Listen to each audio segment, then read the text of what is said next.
Ang mabuting balita ng Panginoon ayon kay San Juan. Noong panahong iyon, sinabi ni Jesus sa kanyang mga alagad, "Huwag kayong mabalisa. Manalig kayo sa Diyos at manalig din kayo sa akin. Sa bahay ng aking Ama ay maraming silid. Kung hindi gayon, sinabi ko sana sa inyo, ang paroroon ako upang ipaghanda ko kayo ng matitirhan. Kapag naroon na ako at naipaghanda na kayo ng matitirhan, babalik ako at isasama kayo sa kinaroroonan ko. At alam na ninyo ang daan patungo sa pupuntahan ko."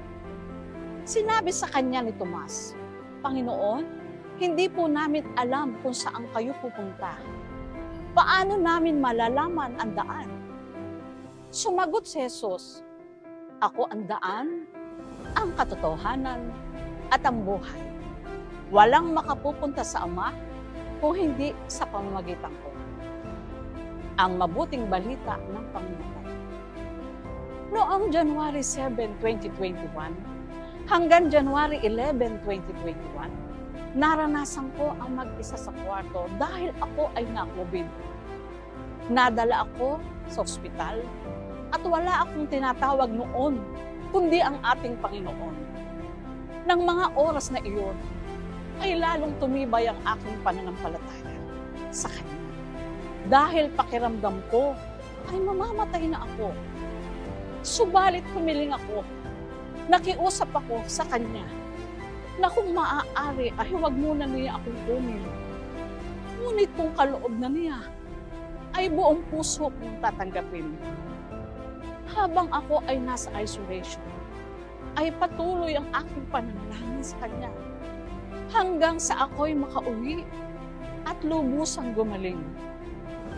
Sobrang pasasalamat ko, Panginoon, dahil binigyan niya ako ng pangalawang buhay. Tunay na ang ating Panginoon ang daan, ang katotohanan ng buhay. Manalangin po tayo.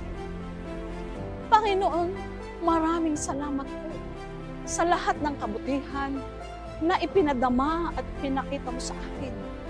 Hindi sapat ang aking pasasalamat dahil sa iniligtas mo ako sa kamatayan at binigyan mo ako ng panibagong buhay.